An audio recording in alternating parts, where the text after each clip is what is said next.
two important things happening. One is that they're trying to figure out what kind of government they're going to put in place and exactly when they will hold new elections and what they'll do before then.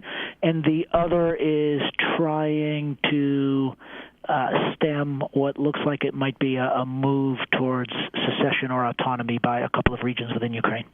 And the U.S. is very adamant about speaking out about not having Russia intervene. That's correct.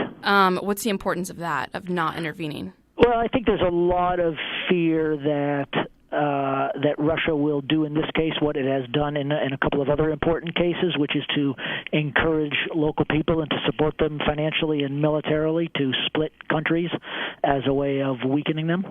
And the United States does not want to see that happen to Ukraine. Is this comparable at all to the Arab Spring? It is. It's comparable in the sense that an autocratic and corrupt government was, I'll just say, overthrown. People might use different words for it, but it creates a situation in which then it's not exactly clear at first who's running the country or what the terms will be of forming a subsequent government. So it's very confusing, and there's going to be an intense competition for power in the country. And as we've seen in the Arab Spring, there is no guarantee that getting rid of bad guys means that good guys come to power, or that democracy results in a fairly simple way. So would you say this is a push for democracy of sorts? It is. That's certainly what the protesters have in mind, and that's the easy part. The hard part is agreeing on exactly what that means, exactly what kind of institutions you form, exactly which politicians win power in the next elections, and so on. And as far as Western mainstream media is concerned, this issue seems to have just popped up in like 2 weeks, but obviously there's much more of a backstory. What do you think led to this, if you could even generalize it that much? There's a lot of backstory. The Orange Revolution, which happened 10 years ago, essentially failed in that the people who succeeded in that revolution at that time very quickly fell out with one another, which led to several years of very poor government, which led to people being so disgusted with them that they elected the guy that they've now thrown out of power. And I think it's important to recognize that the guy they've just thrown out of power was elected in a free and fair election.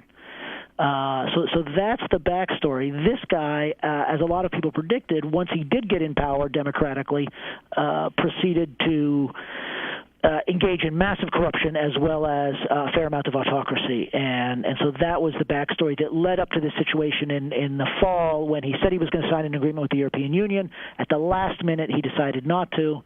That got things started as far as protesters in the streets. But this is not a coup.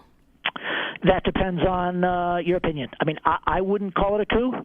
But it's not exactly a constitutional legal transition of power either. And what do you think is going to happen next? That is a good question. I think these things are inherently unpredictable. What I think is going to happen is that in the short term, they're supposed to name an interim government tomorrow. There are supposed to be presidential elections in May. I think those things will happen. I think that my best guess is that the secessionist sentiment, primarily in Crimea, will continue to fester but will not actually lead to secession. I wouldn't bet my life on that. But I think what we're going to see in the coming weeks and months is as we move beyond the revolution and towards an election in which someone's going to win and other people are going to lose, I think we're going to see the people who supported this revolution begin to compete with one another, not only for power but also for on important issues.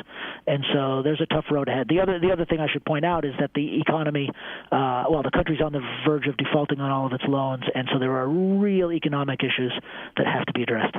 And are the protesters, do they represent the majority? I think that's a good question. It depends on what. Representing a majority of feeling like Yanukovych is corrupt and it was time for him to go, yes. Representing a majority and saying they should align the country with Western Europe, polls on that in Ukraine are very evenly divided. In a majority in talking about who should be the next president of the country, I would say there is no majority on that right now. There's a lot of division. I hope that the European Union in particular gets more active in the future than they've been in the past, because that's the one external organization that can really play a positive role in Ukraine. Economically, but also politically. There's such respect in Ukraine for the European Union, for what it's done for the states that used to be communist and are now part of the European Union, such as Poland, which is a neighbor of Ukraine. That just the opportunity to get closer to the European Union is something that is powerful in Ukraine in terms of drawing people to support the kind of reforms, both politically and economically, that will really benefit the country.